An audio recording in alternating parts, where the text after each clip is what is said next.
Тешка сообраќајна несреќа се случи утринава на експресниот пат Штип-Радовиш, кај мостот на Балталиска река во близина на селото Лакавица. Комбе со работници излетало од мостот, при што загинаа тројца мажи, а двајца се тешко повредени. Како што информира директорот на Штипскиот здравствен дом Панче Караѓозов, Горан Андонов, на лице место медицински тим констатирал смрт кај две лица, додека третото било реанимирано, но подлегнало на повредите. Според првичните информации, станува збор за странски работници од Бангладеш, вработени во струмичка фирма. Директорот на клиничка болница Штип, Владко Захариев, потврди дека едно лице е хоспитализирано и му се прават потребните прегледи. Меѓу повредените се и возачот на комбето и уште еден работник.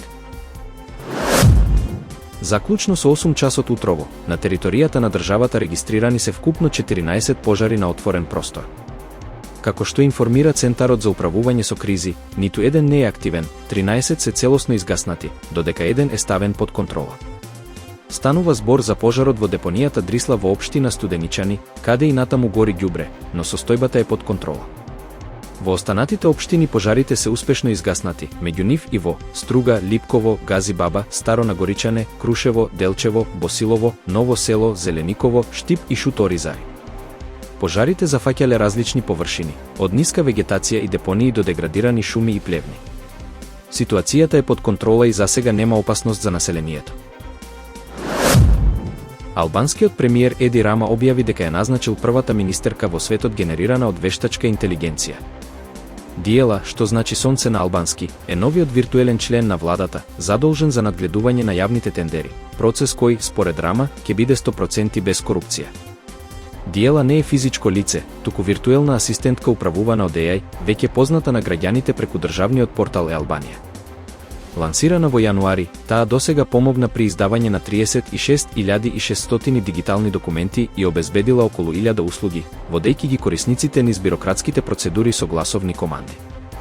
Рама го представи новиот владин кабинет по четвртата изборна победа на неговата социјалистичка партија и најави дека Диела ќе има клучна улога во зголемувањето на транспарентноста. Борбата против корупцијата е клучен услов за европските интеграции, а Рама се стреми Албанија да стане членка на ЕУ до 2030 година. Полицијата објави видеоснимка од осомничениот за убиството на Кирк, на која се гледа како тој трча преку кров на школска зграда, пошто исчезнува во шума. Таму подоцна била пронајдена пушката со која е извршено убиството. На местото на настанот, осомничениот оставил отпечаток од дланка и отпечаток од патиките, кои може да бидат клучни за истрагата. Бо Мејсон од ДПС изјави дека засега не е познато дали осомничениот се наоѓа уште во Јута или веќе ја напуштил државата.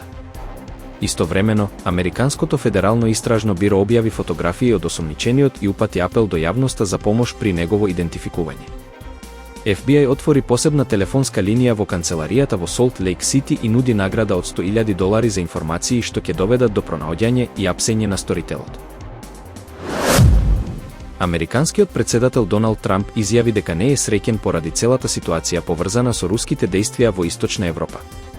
Може би било грешка, но без оглед на тоа, не сум среќен за ништо што има врска со целата ситуација. Се надевам дека ќе заврши, рече Трамп пред новинарите во Белата куќа, пред поаѓање за Њујорк. Тој додаде дека е подготвен да ја осуди Русија, бидејќи е блиску до таа линија. Не ми се допаѓа. Не сум среќен поради тоа, истакна Трамп. Во меѓувреме, Полска побара од своите сојузници засилување на воздушната одбрана и системи за борба против беспилотни летала, по инцидентот кога неколку дронови влегоа на нејзина територија од правец на Украина и Белорусија. Дроновите беа соборени од НАТО сили, а по настанот, НАТО го активираше членот 4 од Северноатлантскиот договор, мерка што се применува кога некоја членка смета дека ја е загрозена безбедноста, територијалниот интегритет или политичката независност.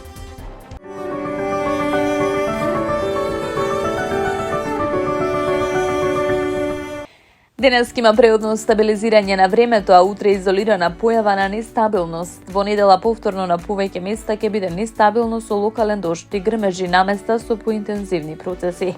Како што информираат од Управата за хидрометеоролошки работи под влијание на влажна и нестабилна воздушна маса, од денес до недела ќе преовладува променливо облачно и нестабилно време со локален пороен дожд, грмежи и засилен ветер.